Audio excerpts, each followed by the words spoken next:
Assalamualaikum warahmatullahi wabarakatuh. Kaum muslimin dan muslimat,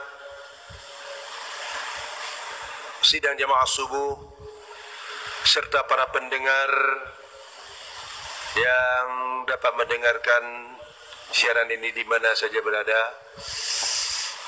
Pertama-tama, pengurus Masjid Raya Baitur Rahman mengumumkan bahwa sebagaimana biasanya nanti malam jam 2 menjelang jam 3 diadakan Qiyamul Lail, diisi dengan salat dan tausiah.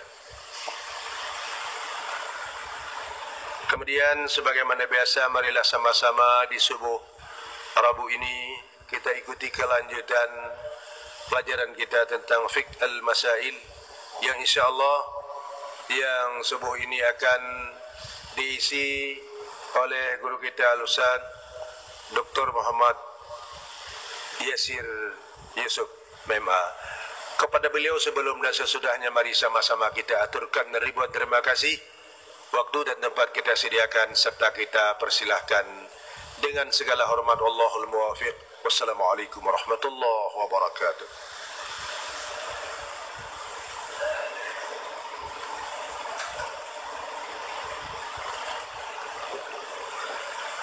Bismillahirrahmanirrahim. Assalamualaikum warahmatullahi wabarakatuh.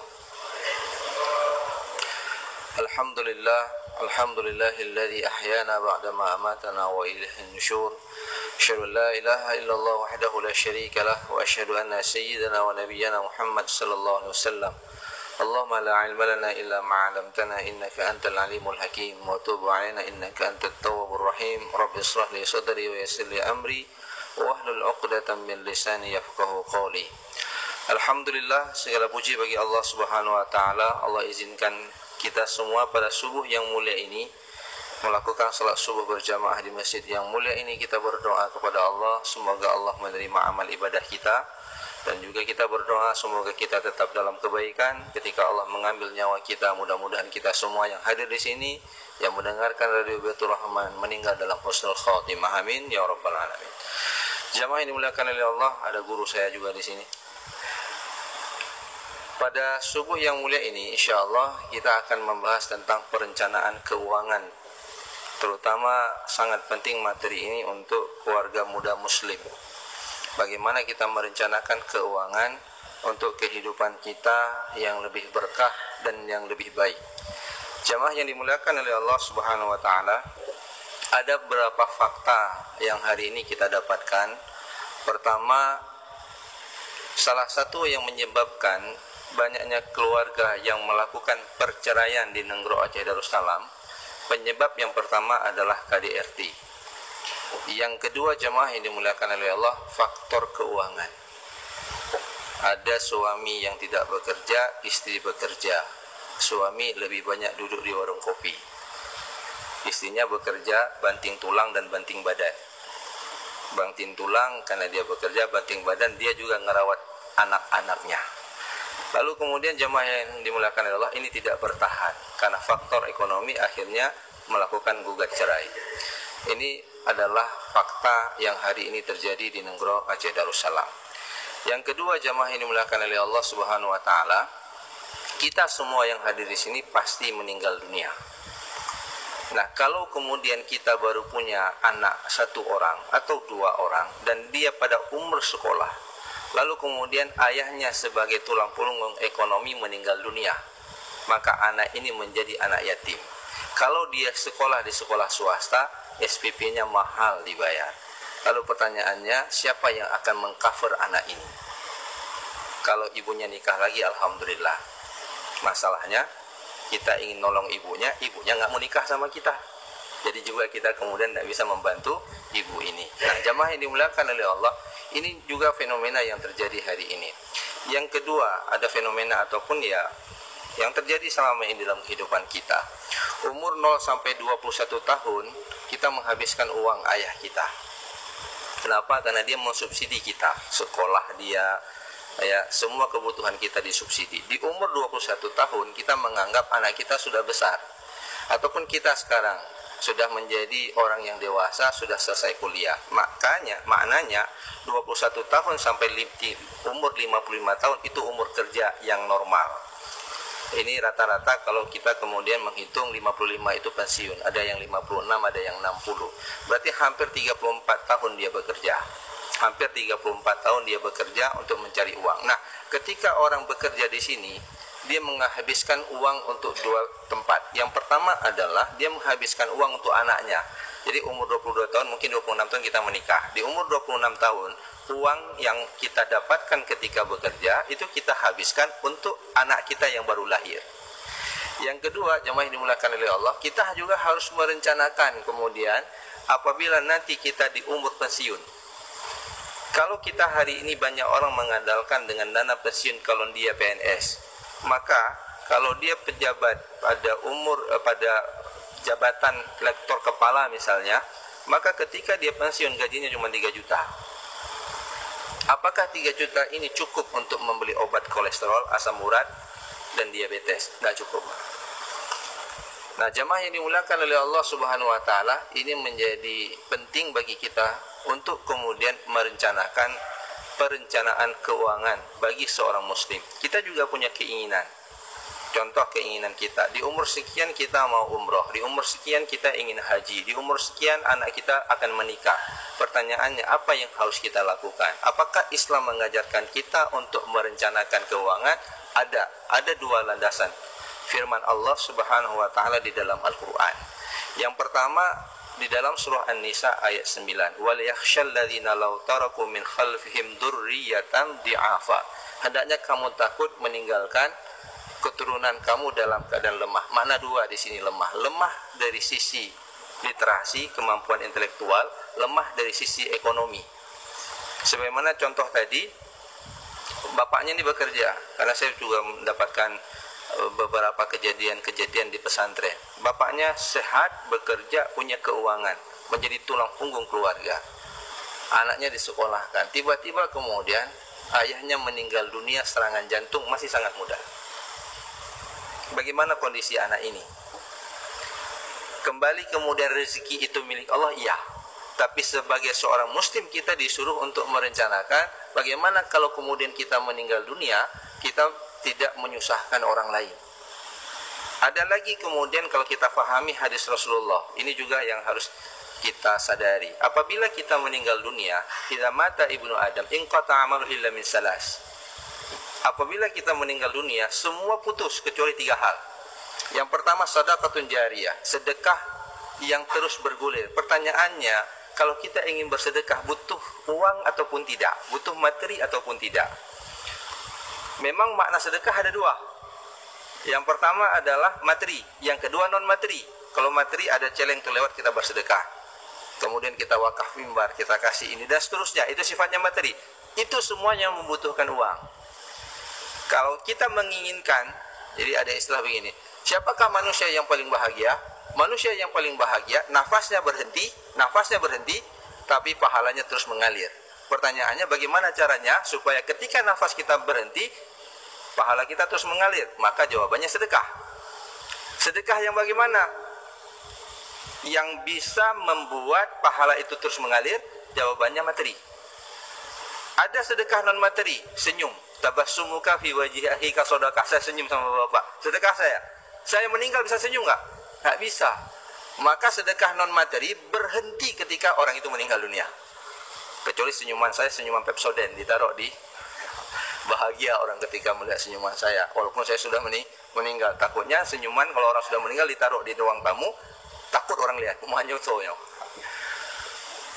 Yang kedua, waladun shalihu yad'ulah, anak yang mendoakan. Nah, sekarang kita tanya, bagaimana kita meng-create anak kita menjadi anak yang soleh? Butuh uang enggak? Butuh, Pak, karena kita ingin menyekolahkan dia di lembaga-lembaga pendidikan yang bisa membangun karakter Quran pada anaknya. Kita menginginkan anak kita menjadi anak yang soleh, dapat guru yang baik. Pertanyaannya, murahkah pembiayaan pendidikan tersebut? Mahal, Pak, butuh juga uang. Al-ilmu yuntafa'u bihi, ilmu kita yang bermanfaat bagi orang lain. Pertanyaannya, bagaimana kita dapat ilmu kalau kita tidak belajar? Untuk belajar butuh biaya. Nah, jemaah yang dimuliakan oleh Allah Subhanahu wa taala, ini yang kemudian ya membuat kita sebagai seorang muslim harus aware, harus sadar bahwa kita kemudian harus merencanakan keuangan, dan Al-Qur'an nanti mengajarkannya. Landasan yang kedua, Allah Subhanahu wa taala berfirman, ya ayyuhalladzina amanu taqullaha wal tanzur nafsum ma qaddamat lighad wattaqullaha. Hai orang-orang yang beriman, hendaknya kamu memprediksi apa yang akan terjadi di masa yang akan datang. Bertakwa kamu kepada Allah. Nah, ini juga merupakan salah satu landasan kenapa kemudian kita harus merencanakan keuangan kita di masa yang akan datang. Nah, jemaah yang dimuliakan oleh Allah, apa yang harus kita rencanakan dan bagaimana pola perencanaan? Allah Subhanahu wa taala mengajarkan kita di dalam surah Yusuf ayat 47. Nabi Yusuf ini memitigasi bencana. Bencana apa? Bencana kekeringan yang akan terjadi 7 tahun yang akan datang. Sama sebagaimana kita, tsunami 15 tahun yang lalu, beberapa waktu yang akan datang kita akan memperingati peringatan tsunami. Pertanyaannya, mitigasi bencana, ada tsunami yang sifatnya kolosal, yang bisa merenggut banyak nyawa. Ada tsunami secara pribadi, kita meninggal dunia. Ataupun kita tidak meninggal dunia, tapi keluar dari masjid tiba-tiba dihantam dengan mobil, cacat seumur hidup. Itu juga tsunami, tapi untuk keluarganya yang kecil, bukan artinya dalam makna ini bencana yang secara individu, ada bencana secara kolosal. Nah, bagaimana memitigasi ini? Diajarkan oleh Nabi Yusuf alaihissalam. Ketika Raja Mesir bermimpi ada 7 ekor sapi kurus makan 7 ekor sapi gemuk. Lalu ditanya, apa jawabnya? Ditanya sama Nabi Ibrahim, apa takwil mimpinya? Beliau mengatakan akan tiba 7 tahun, di mana 7 tahun musim kekeringan. Apabila ini tidak dimitigasi, apabila ini tidak direncanakan, maka ini akan berdampak terhadap kerusakan yang lebih besar. Lalu jemaah yang dimuliakan oleh Allah, apa solusi yang diberikan oleh Nabi Yusuf alaihissalam? Surah Yusuf ayat 47. Qala tazra'u sab'a sinina da'aba fama hasadtum fazaruhu fi sumbuli illa qalilan mimma ta'kulun. Ada 3. Yang pertama, jemaah yang dimuliakan oleh Allah, kita memitigasi bencana, memitigasi resiko supaya kemudian apabila kita sakit, apabila kita meninggal dunia, maka orang yang kita tinggalkan itu tidak terlalu sedih. Yang pertama adalah qala tazra'u sab'a sinina da'aba. Nabi Yusuf mengatakan, kamu bercocok tanam selama 7 tahun sebagaimana biasanya. Maknanya apa? Bekerjalah dan berproduksilah. Jangan pernah berhenti bekerja. Tapi ketika Anda bekerja, jangan karena kita takut menghadapi bencana, Anda bekerja berlebih-lebihan. Sehingga nanti yang sepatutnya Anda umurnya sehat secara kedokteran, ini bukan hakikat bicara kematian. Secara kedokteran kalau kita bekerja misalnya 8 jam, kita sempat istirahat, itu akan berbeda dengan mereka yang bekerja 24 jam nggak istirahat. Atau dia bekerja 20 jam terus. Karena kenapa? Dia ingin kumpulkan uang. Maka dia mengeluarkan energi yang lebih besar, dia tidak merawat jantungnya, dia tidak merawat ginjalnya, dia tidak merawat makanan perutnya. Akhirnya umurnya semakin pendek. Banyak orang yang kemudian umur muda mati. Kenapa? Karena terlalu forsir dalam bekerja. Stresnya tinggi. Maka Nabi Yusuf mengatakan ini akan ada bencana 7 tahun yang akan datang. Maka apa solusinya? Anda bekerja. Bekerjanya seperti biasa. Da'abah. Jadi Anda tetap menanam gandum, tapi menanam gandum itu biasa-biasa saja, sebagaimana biasa yang terjadi dalam kehidupanmu. Artinya bekerjalah secara normal. Yang kedua, jemaah yang dimuliakan oleh Allah Subhanahu wa taala, fama hasadtum fadharuhu fi sumbulihi. Apa yang engkau tuai dari gandum itu, ya, maka biarkan dia di dalam tangkainya, jangan dirontokkan. Jadi kalau istilahnya padi itu tidak dirontokkan dulu, tetap dengan tangkai-tangkainya dipotong lalu disimpan. Nah, jemaah yang dimuliakan oleh Allah, kenapa yang 1 tahun ini akan digunakan untuk 8 tahun yang kemudian? Kalau dia dirontokkan, maka dia akan menjadi serbuk. Dan itu kemudian dilakukan oleh para rahib pada waktu itu, ketika kemudian mereka juga meyakini ini akan terjadi walaupun dia tidak mengakui kerasulan Nabi Yusuf alaihissalam, tapi prediksi Nabi Yusuf itu dipersiapkan juga oleh mereka. Cuman mereka nggak tahu caranya. Akhirnya dia simpan gandum, dia masukkan ke dalam gudang, maka 4 tahun kemudian ketika dia buka itu sudah jadi tepung, tidak bisa lagi untuk dimakan. Hancur dia. Sedangkan Nabi Yusuf itu memberikan sinyal. Anda simpan, tapi jangan pisahkan dengan kulitnya, dengan tanggainya. Maknanya apa? Ketika kita punya pendapatan, maka kita harus berinvestasi. Nah, bagaimana investasi yang sehat, yang sesuai dengan syariah? Insya Allah 2 minggu yang akan datang kita akan jelaskan. Sehingga kemudian kita bisa punya perencanaan. Kalau saya jelaskan di sini waktunya terlalu panjang. Insya Allah nanti kita akan lanjutkan. Nah, yang ketiga, seseorang itu baru bisa melakukan investasi dari pendapatan yang ia dapat apabila dia merubah gaya hidup. Illa qalilan mimma ta'kulun. Nabi Yusuf mengatakan, yang kamu makan ini kamu kurangi, sedikit saja yang kamu makan. Ini bahagian daripada perencanaan. Bagaimana kita bisa menabung? Bagaimana kita bisa menyimpan uang untuk kebutuhan mendesak kalau kemudian kita tidak punya tabungan? Contoh, kita sedang bekerja, tiba-tiba sakit, masuk rumah sakit. Butuh uang nggak? Butuh. Kalau kita tidak nyimpan uang, pertanyaannya dari mana uang itu kita dapat? Maka kita akan berhutang. Nah, jemaah yang dimuliakan oleh Allah, berhutang kalau orang tuanya yang sakit, dia yang punya modal sosial yang besar, punya perkenalan dan sebagainya, dia sakit, datang istrinya, orang nggak kenal, kan jadi masalah. Nah, makanya jemaah yang dimuliakan oleh Allah, ada 3 hal di sini. Pertama, seorang muslim punya kewajiban untuk terus bekerja dan berproduksi. Yang kedua, dia merubah gaya hidup dia, sehingga kemudian, karena gini, yang menyebabkan orang itu miskin karena gaya hidup. Dia tidak pernah merasa cukup dengan pendapatan yang ada. Sehingga kemudian setiap ada perubahan handphone baru, dia beli handphone baru.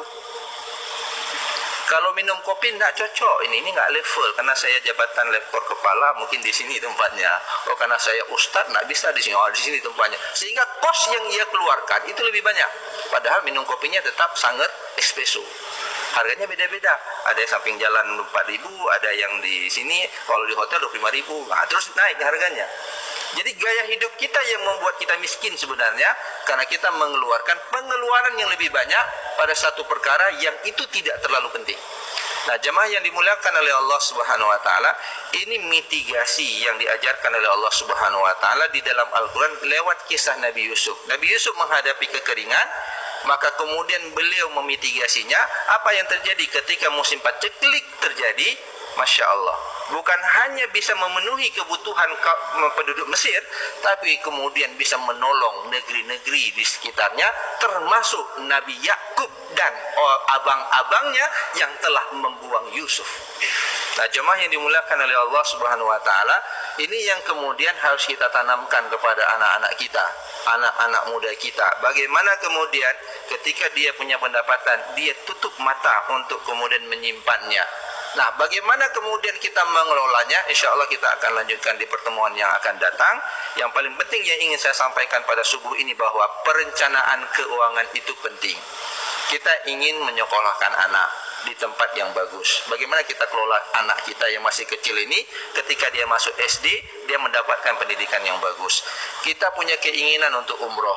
Bagaimana kemudian kita menyekolahkan anak, punya pendapatan harian yang harus kita makan, lalu kemudian ada keinginan untuk umroh. Bagaimana kemudian kita kelola dari uang yang ada, itu bisa menghadirkan kehadiran keinginan-keinginan kita ke depan. Dan kita juga menginginkan ketika kita tua, kita bisa menikmati hidup untuk beribadah dengan tenang. Tapi ada juga yang sedih kita lihat, ketika kita tua, masih banyak orang tua yang harus bekerja keras sebagaimana dia bekerja di waktu muda.